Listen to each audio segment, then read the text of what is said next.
We believe that educators and entrepreneurs share at least 5 key characteristics. They are problem finders, risk takers, mistake makers, they are persistent and resilient, and they think differently. At EdInvent, we want you to decide what educational problems you think aren't being adequately addressed, and to come up with your ideas to fill these gaps. We want everything, from the micro to the massive. There is no rulebook or right and wrong.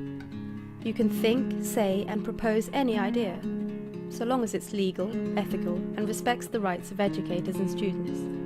In the physical EdInvent sessions, we use the case study of Rear Admiral Grace Hopper as an exemplar of thinking differently.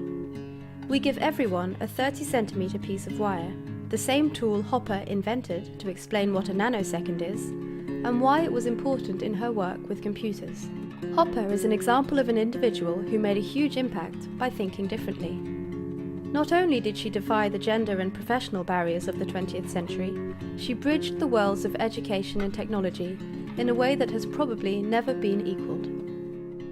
One of our first finalists was a teacher at an academy school which had incorporated Jamie Oliver's healthy eating campaign by serving chips only on Fridays.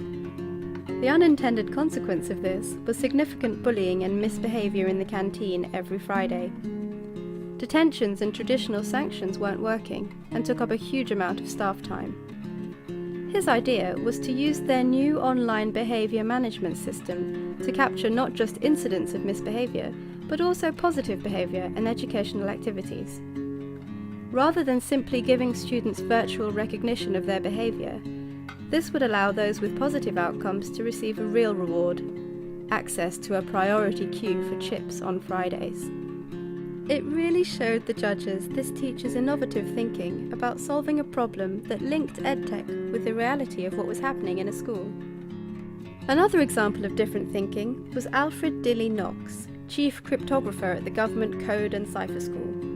He would ask this question to all new codebreakers at Bletchley Park in World War II.